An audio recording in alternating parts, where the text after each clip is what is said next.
Hello, this is Chuck Ridgway, Automation Technology Manager at Horner. Thanks for joining us for another Tuesday live stream. Well, we've got a great topic for you today as we're introducing a new product. Here it is. The new OCS-I high-speed counter module. Now, this is a module we've been waiting for some time. OCS-I has been out for a couple of years and it's had a really good adoption rate.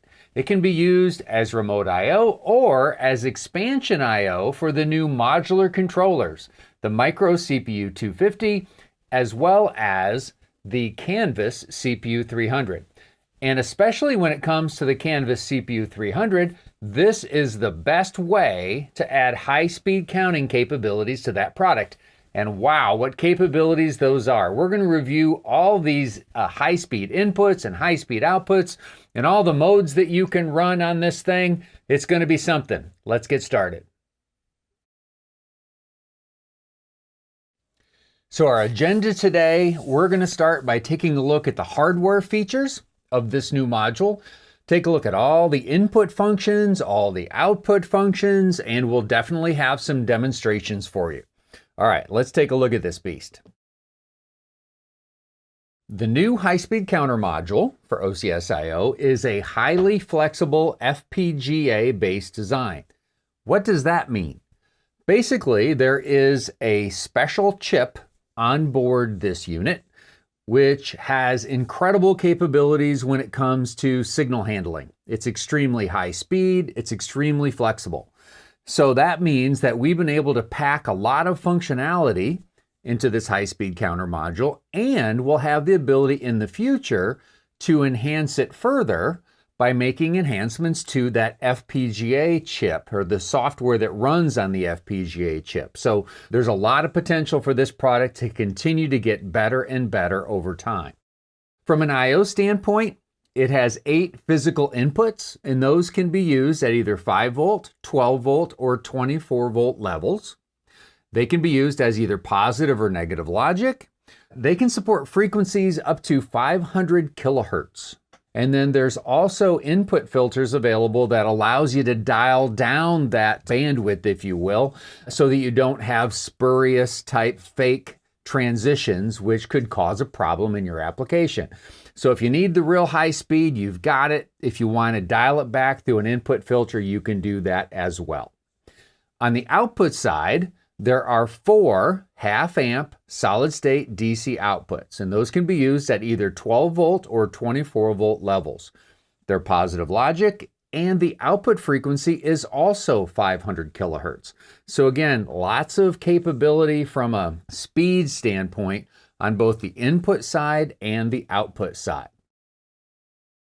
Let's take a look at what the I/O wiring looks like on the module, starting with a typical setup where you might wire up to 8 high-speed inputs and up to 4 high-speed outputs, with positive logic on the input side and positive logic on the output side.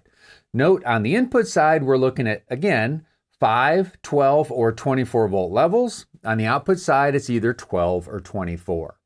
And you can also use negative logic inputs if that's what you're looking to do in your application. Okay, now let's take a look at all the different input functions that are available for this module, and they're significant in terms of the number. On the input side, we've got Totalizer capability. That's basically just counting, whether you're counting up, counting down, or counting both directions using 2 inputs. You can measure frequency, you can measure period, you can measure the width of a particular pulse.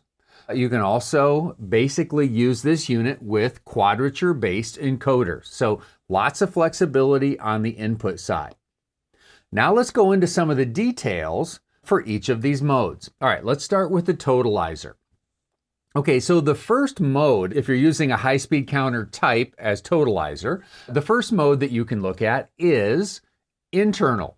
What's internal? Well, basically what you can do is you can use the internal 10 megahertz clock that is present on the module that's creating ticks, if you want to think of it that way.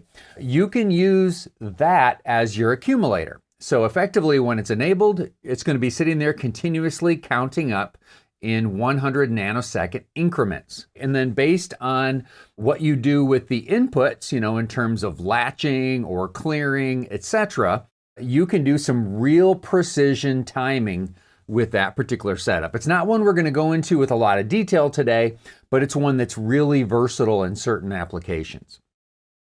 And then, of course, in addition to our internal clock, we've got the other totalizing modes, and that is the simpler ones like count up, count down, counting up and down, taking two inputs, and then something called clock and direction, which is almost identical to up and down, where with clock and direction, again, it takes up two inputs, but the first input's considered the clock and the second one is considered the direction. Let's take a look at Totalizer mode, where we're just in a simple count up mode. All right.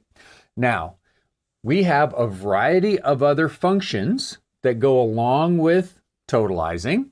Things like disable, latch, preload, and clear. Okay, so what are all these functions?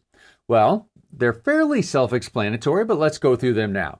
So disable, when that input is asserted, it prevents counting from occurring. Latch, when that input is asserted, it takes whatever the current count is in the accumulator and it moves it over into a special latch accumulator value. Preload allows you to take a value, maybe it's 0, but probably it's some other value, let's say 10,000, and move that into the accumulator. Maybe you're moving to a known position with your system and you want to stick a 10,000 value in the accumulator when you're done with that move. So you could use that preload function to do that.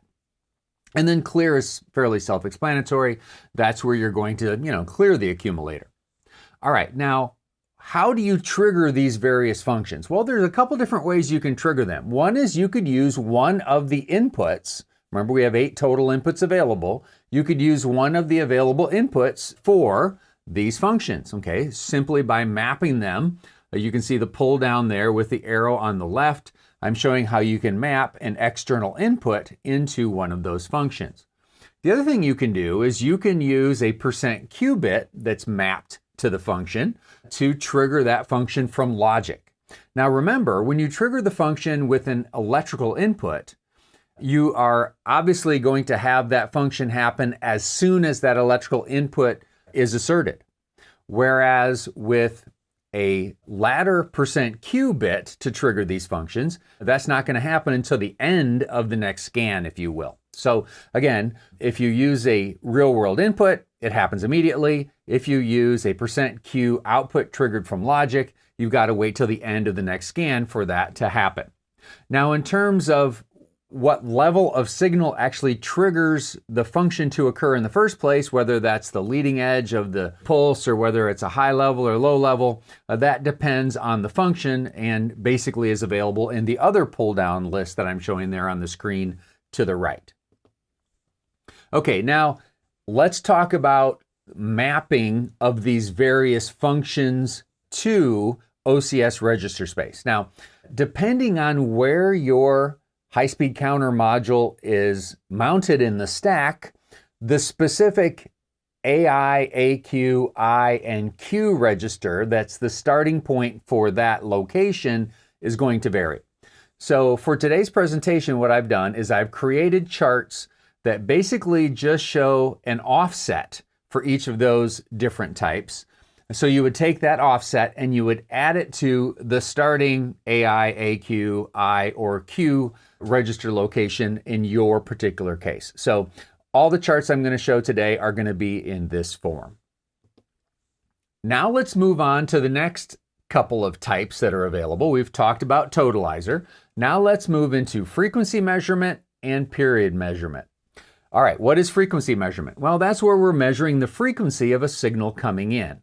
All right, and we can choose how often that frequency measurement is done. Is it done every second, every 100 millisecond, every 10 millisecond, or every 1 millisecond?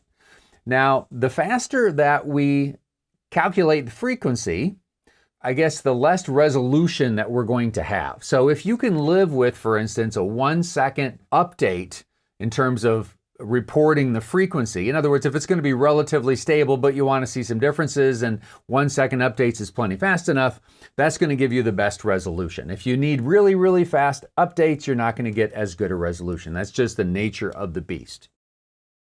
And when you're in frequency measurement mode, you pretty much just have disable and latch functions available to you. The rest of the functions, don't make any sense in that scenario. Now, period measurement is identical to pretty much just what I talked about in a lot of ways, in terms of you've only got a disable and a latch function, and you're measuring a signal, but this time you're measuring the period of the signal, and the data you get back is going to be in 1 microsecond counts.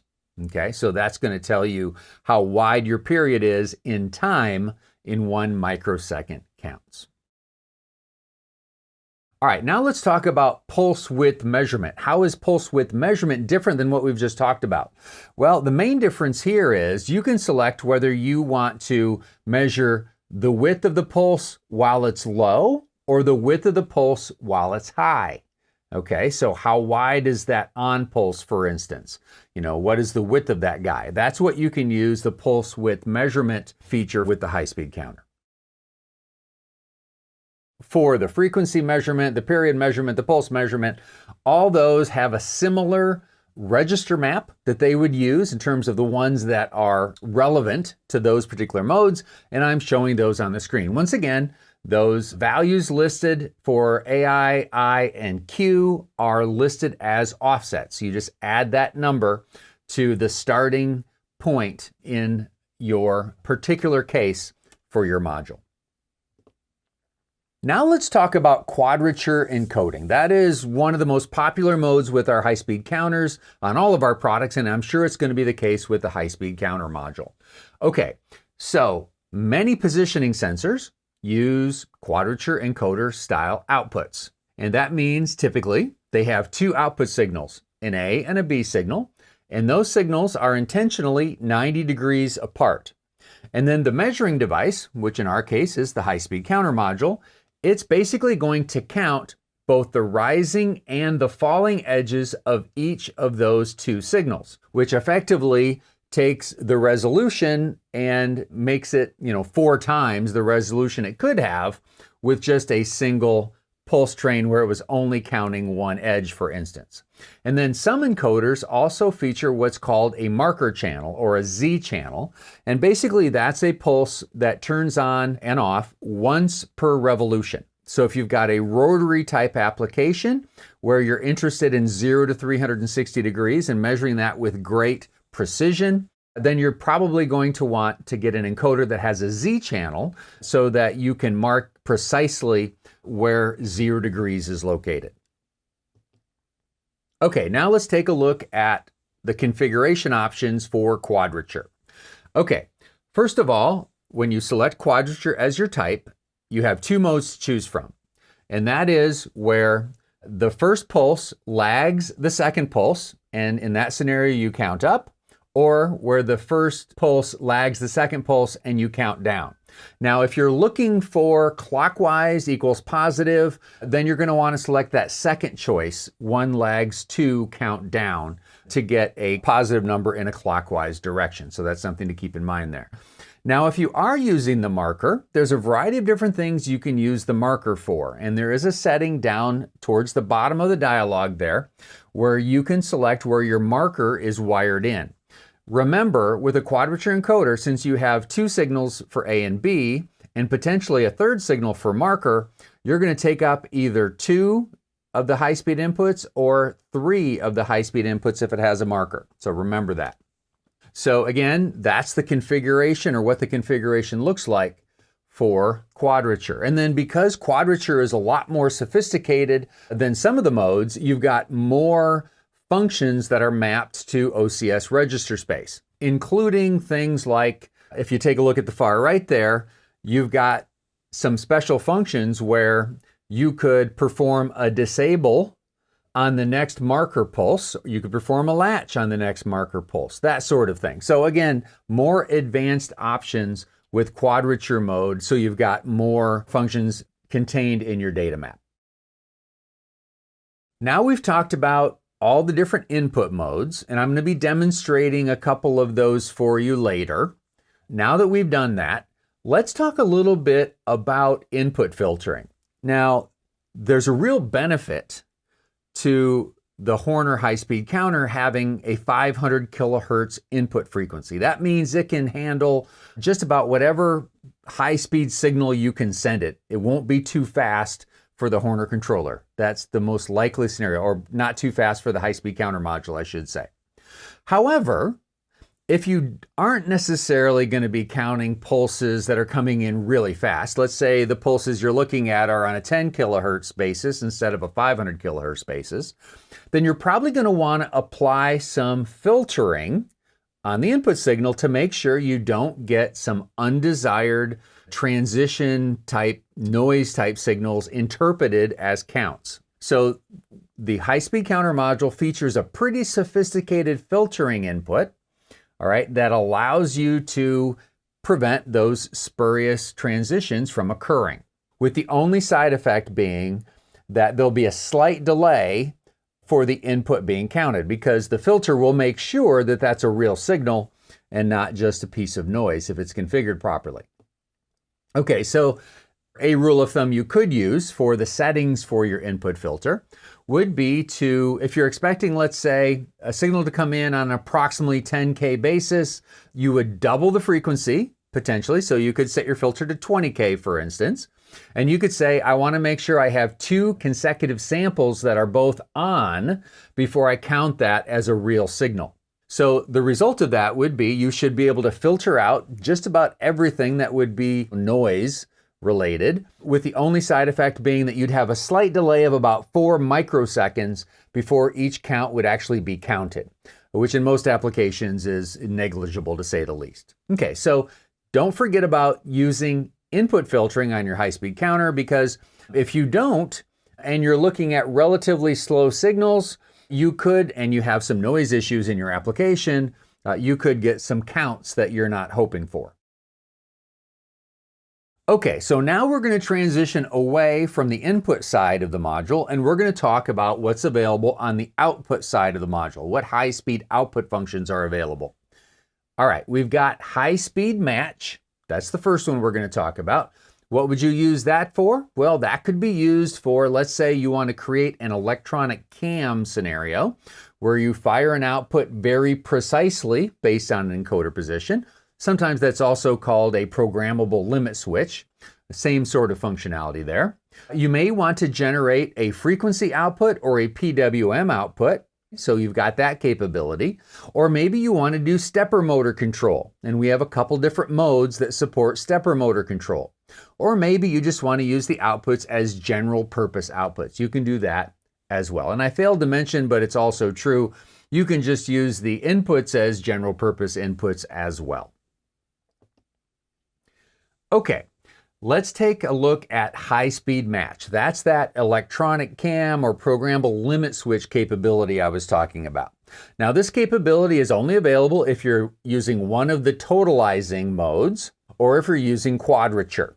Okay, so think about what's happening in that scenario. You've got a current position that you're monitoring in the accumulator, and what you could do in logic is you could monitor that AI that's got the accumulator value in, and then when you see a certain value be met or exceeded in logic, you could fire an output. Okay, the problem is that all happens and is limited by the scan, right? Because you can only see input values, you can only see the accumulator value at the top of the scan, you can only fire outputs at the bottom of the scan. So if you want things to happen independent of scan with extremely high precision, then the high-speed match approach is what you want to use. Okay, so you've got one high-speed output per counter for the first 4 counters.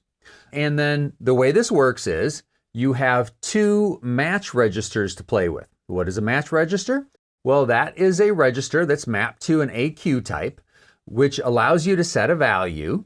And then when the accumulator value meets one of the match values, something will happen with the output. What will happen with the output? Well, You can configure it to always turn on, to always turn off.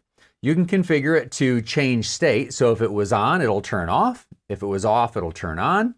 And you can also configure it to send out a pulse of a very precise width whenever it experiences a match. So those are all functions that you can configure using the high-speed match function.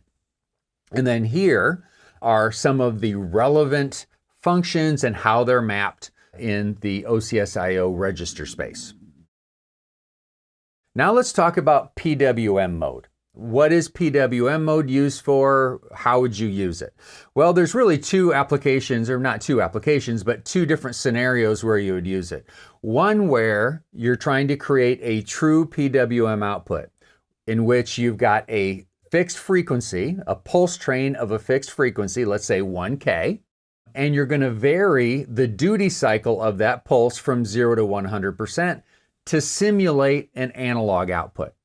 So that's effectively what you're doing with a PWM output, is you're sending an analog style output to another device, but you're doing it digitally by varying the width of the pulse that you send to the other device when the frequency is a known scenario, or the frequency is a known value by both sides of the communications. Okay, so that's PWM. And then you could also use this PWM setting in a frequency application where you are sending a value not by varying the pulse width of a fixed frequency, but by sending a varying frequency signal. So maybe you're going to send a signal that varies from 0 to 500 hertz or something. Okay, and then the receiving device is going to measure the frequency and basically going to use that result to kind of, again, get an analog value through that sort of digital mechanism. Now, how do you actually make that happen? Well, you've got a couple of AQs, double integer based AQs, that you're going to set your duty cycle value and your frequency value. The frequency value is just a number, right? A double integer number from basically 0 to 500,000, because we can support frequencies up to 500,000 with the high-speed counter module on the output side of things. The duty cycle from 0 to 100% is a matter of stuffing a value in another AQ, which is scaled to 32,000. So if you put a 32,000 in the duty cycle register, then you're going to get a duty cycle of 100%. In other words, the signal is going to be always on. If you put a value of 16,000 in there, it's going to be on half the time. Okay, so that's PWM mode, which can be used for both PWM outputs as well as frequency outputs. All right, now let's start talking about stepper mode and PTO mode. All right. Okay, so what are these modes used for? Well, these modes are effectively used for positioning a stepper motor using a step and direction style signal. Okay, and on the step signal, you're sending a pulse train to the stepper where each pulse represents one count to move the stepper. And depending on the motor and how many counts per revolution it has, it's going to move the motor a different distance, right? Again, depending on how the motor is constructed. And then if you're moving a motor in an application like that, you're using what's called, traditionally at least, a trapezoidal move profile, okay, where your starting point is at a starting velocity. You're going to accelerate from your starting velocity up to a maximum or running velocity. You're going to run along for a period of time at running velocity, and then when you approach your destination, you're going to start decelerating and then end up at your starting velocity again, and then you're going to stop to a 0 velocity. So that's really a trapezoidal move profile. Okay? Now let's talk first about stepper mode. Stepper mode is a special mode in the high-speed counter module, which is backwards compatible with the type of stepper functionality that's available in some Horner all-in-one controller. So some of the original XL series and XL Prime and Canvas, the ones that have built-in I/O, some of those support stepper functionality, and this mimics exactly how those work. In other words, the same exact parameters that are used to specify the move are used here in the case of stepper mode in the high-speed counter module. So when we specify the starting frequency and the run frequency, it's in pulses per second. Those are the units. When we're specifying acceleration, run, and decel, we're specifying the number of pulses in each mode. How many pulses are we accelerating? In how many pulses are we running at full speed, and in how many pulses are we decelerating? So this is really a mode that's designed for backward compatibility. And the way we specify that is we specify that that particular output is a stepper output. And then on the screen here, I have very specific functions that are mapped to specific AQ, I, and Q registers. And this is one of the modes I'm going to be demonstrating for you today, so I'm not going to go into any further details on this. I'll show you more on the bench a little bit later. All right, now let's talk about PTO mode. Again, it's a stepper control mode, but this time it's a more traditional, a little more advanced approach where we're accomplishing the same thing, but we're specifying a little differently. For our starting frequency and our runtime frequency or maximum frequency, those are still specified in pulses per second, just like the stepper mode was. But now for acceleration and deceleration, we're going to specify how many milliseconds we're going to be in XL and how many milliseconds we're going to be in decel. All right. And then we're going to specify the total length of the move. So we don't have to calculate how many steps are in XL, how many steps are at full speed, how many steps are in decel. The high-speed counter module is going to do that for us. We just say, hey, we want to move a total of 10,000 steps. We want to accelerate over 300 milliseconds and decelerate over 500 milliseconds and execute the move. That's based on a given starting frequency and maximum frequency. That's what we want to do. So it's really just a little bit easier to use, frankly. And so that's why we've incorporated it in the high-speed counter module. Now, in terms of specifying it, it's pretty straightforward, very similar to the stepper mode. One big difference, though, is that in PTO mode, there is a direction signal that is tied to it. So you have a maximum of 2 PTO mode stepper controllers built into the high-speed counter module. If you assign output number 1 as a PTO output number 1 will be the pulse train output, and output number 2 will be the direction output. Just typically a signal that's on when you're going positive and off when you're going negative, that sort of thing.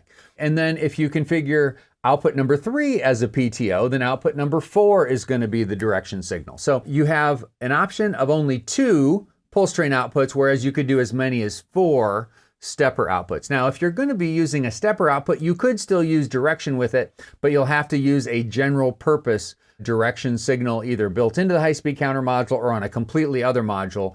Usually, the direction signal isn't as high speed, so it doesn't have those same requirements in terms of speed. But for convenience purposes, in PTO mode here with the high-speed counter module, we've got those tied, Q1 and 2 and Q3 and 4. Okay, now the last way you can use the outputs on the high-speed counter module is just as a normal output. And I forgot to put the specific register values for mapping and turning on and off that output, but that's something you can easily find in the user documentation. Okay, so there's a lot packed into this module. And today we've got a good demo for you. We're going to demo 2 different aspects of the high-speed counter module. We're going to start with demoing totalizing, okay, where we have the match aspect of it. So we're firing an output based on a position.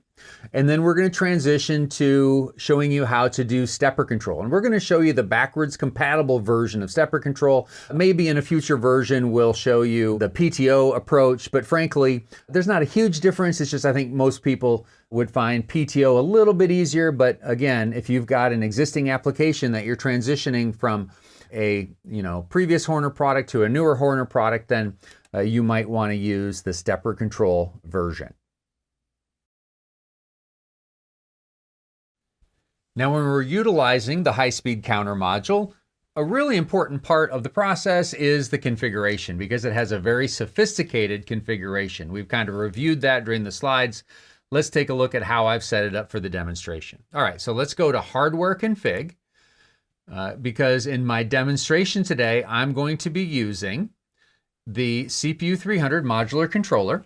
All right, so I've got that in my configuration.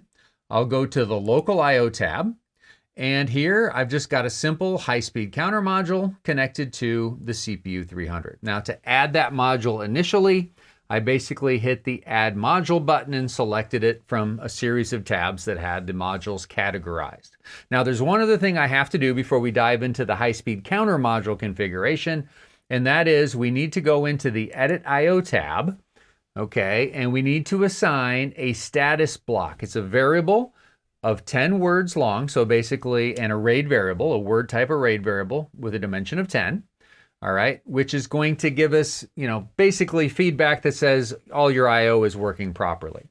And then we're just leaving the defaults in terms of the digital input, digital output, analog input, and analog output arrays, because we can then use our standard mapping procedures to map to I, Q, AI, and AQ type memory. So we're leaving that at the default. All right, so that's just an additional step we have to take anytime we're dealing with an I/O base or with a CPU. Now let's dive into the high-speed counter configuration. Now, one thing I find a little bit amusing, I guess, is I intentionally keep the resolution of my demonstration computer not too high. I don't want to have really small print for you to try and watch on YouTube. So I've just got this set for HD resolution. And as you can tell, the dialog box doesn't even fit with HD resolution. I have to go ahead and do some scrolling. All right, let's go through the configuration now. All right, so we have two different tabs. We have our input configuration for our 8 different inputs and the output configuration for our 8 different outputs. On the input side, the first thing we do is select between positive and negative logic for all 8 inputs. The input voltage levels for all 8 inputs. I'm sticking with 24 volts in my case. We're skipping the config register because we only fill that out if we're going to change our configuration on the fly, which we're not going to do. I'm leaving update on change of state because that's the fastest response I can get with my CPU 300. All right, or with my other options as well if I've got it connected to a CNX base. And then we get down to this I/O filtering that I reviewed previously. Now, in most applications, you're going to take advantage of the I/O filtering so you don't end up with the potential for spurious inputs that you don't want. For my simple demonstration today, I'm skipping over that. I'm going straight down to, okay, the 8 counter configuration. All right, so I have this set up as a totalizer for counter number 1. So just a simple count up counter where external input number 1 and number 1 only is being used to count up. I'm only taking advantage of the clear function. I'm not utilizing disable latch or preload. And I am going to take advantage of the match function. All right, so we'll come back here and I'll talk about the match function in a minute. So this is how I've got the inputs configured for my demonstration. Now let's go back up to the top and take a look at the output configuration. All right, we've got our 4 outputs and we can configure them in a variety of ways. For my demonstration, I'm using the first high-speed output as a match output. So in that scenario, I check this check mark here. I'm using the second output as a stepper. Okay, so I'm going to have my stepper output here. All right, and then my third and fourth outputs are simply configured for normal type outputs. All right, and that's really all I have to configure on the output side. Now let's go back and talk about that match functionality again by going back to the input tab.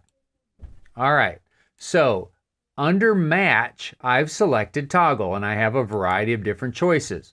What toggle means is this. I have up to 2 different match values that I can set in the I/O configuration, or they're automatically there in the I/O configuration. I can just choose to use both of them if I want, or just one of them. But anyway, these are double integer values, and whenever the accumulator value of counter number 1 equals a match value, the output, the high-speed output, is going to toggle. If it was off, it's going to toggle to on. And when I go from match 1 to match 2, if once match 2 kicks in, then it's going to toggle again. So that's the match functionality that I'm taking advantage of for the demonstration. All right, now let's take a look at what this looks like on the bench. All right, let's see our configuration in action. So what I've got set up here is on the screen, I've got my accumulator value for my totalizer mode. Okay, so the counts will accumulate there. I've also got an indication of the state of my match output. Is it on or is it off? Now this is just the indication on the screen. The actual match output will turn on independently of the scan. It'll turn on based on whenever the accumulator reaches the target values. So for instance, in this case, our output's off. As soon as our accumulator reaches the match 1 value of 100, it will toggle to on in this case. Then when it hits a match 2 value of 200, it'll toggle back off again. All right, let's demonstrate that. Okay, so I'm going to go ahead and create some transitions here. All right, as soon as I get to 100, we should see an indication that our output turned on. It did. And then as soon as we get up to 200, we should see that turn off again. And then we have the ability to clear our accumulator if that's what we want to do. And then we can do the whole thing over again if that's the cycle of our machine. Okay, so pretty straightforward. Once again, this was Totalizer mode with the ability to clear from logic, as well as the ability to use the match capability to fire an output for like a virtual cam mode or a virtual programmable limit switch. For the next part of our demonstration, I'm going to show you how to use the stepper functionality in the high-speed counter module. Now, I've already shown you how to configure the stepper functionality. I did that earlier. Now I'm going to go through the remaining steps. Okay, next we have to create a series of variables that we can use to interface with the stepper functionality on the high-speed counter module. And these variables need to be mapped to the appropriate location in the high-speed counter I/O table. Now in my case, I'm using stepper output number 2. We can have up to 4 of these. All right, so since I'm using stepper output number 2, I go to that location in the I/O table in my user documentation to do the appropriate mapping. All right, now what variables am I creating? Well, I have a start bit to start a move. That's mapped to a %Q. I've got a ready done feedback bit. That's mapped to a %I. And then I have a series of double integers for configuring the starting velocity in pulses per second, the running velocity in pulses per second, and then for each move, the number of counts of acceleration, the number of counts at full run velocity, and then the number of counts at deceleration. All right, so I've created these variables and they're all mapped to the appropriate locations, again, based on which stepper function I'm using, 1, 2, 3, or 4. Now, after we've done this, we're just about done, but we do have to create a simple state machine to execute a move. Okay, so really what we're doing here is we are utilizing this start bit, okay, that we created down here, and we're utilizing the ready done feedback bit here. And then based on really just those 2 variables, we're creating this simple state machine for starting a move, telling that it's in progress, and telling when it's complete. Okay, and you can just copy this exact state machine if you choose. It's pretty simple, but you don't need to, recreate something that I've already done if you don't want to. Okay, so this is the rest of the steps that I hadn't previously shown you for stepper functionality. Let's go execute it on the bench. Okay, let's navigate to our stepper screen. All right, and then this is where I have the ability to edit those variables that I just showed you. So here is my starting velocity and running velocity in pulses per second. And then here is the number of pulses for acceleration, full velocity, and deceleration. And then I use some simple math in my logic just to total up how many total steps that is for the move, and then divide by 1600 to tell how many revolutions that is for the move, since this is a 1600 step per revolution stepper motor. All right, now it's just a matter of starting the move. And again, we're manipulating or monitoring the bits that are in that state machine that I also just showed you. And let's go ahead and execute a couple moves. So I press the start button. I can see it's moving and it's done. I can do repetitive moves. Of course, I could trigger these from logic. That would be pretty typical. Okay, and then let me go ahead and make this a longer move. I'll just manipulate that with a longer number of steps. All right, we're going to go a little more than 8 revolutions here. I'll start it. You can see we're moving. Takes us a little longer to be done. All right, so it's really pretty straightforward. It's a matter of creating the right variables, mapping them to the right location, and then having a simple state machine to execute it. Okay, if you'd like to sign up for OCS training in 2026, in the second quarter, we've got a basic course in May and an advanced course in June. So get to our website and sign up today. There are lots of ways to interact with Horner online. You can go to our website, of course, at hornerautomation.com. You'll find hundreds of videos on our YouTube channel, and there's always lots of Horner news on LinkedIn. Now, next week, we're sticking with OCS-I new modules because we've got a new thermistor I/O module we're going to be launching next week. But not only will we be talking thermistors, we're also going to show you how to apply RTDs and thermocouples to OCS-I, whether that's attached to a CPU 250 or a CPU 300, or whether it's being used as remote I/O, maybe for one of our all-in-one controllers. So don't miss that opportunity next week to learn a lot about different temperature sensors. If you haven't subscribed to our channel yet, don't hesitate to do so. It doesn't cost anything. And if you choose notifications when you subscribe, you'll be notified every time we go live or every time we post a new video. Okay, so until next week when we talk temperature sensors and introduce the new thermistor module for OCS-I, let's all get out there and do some good.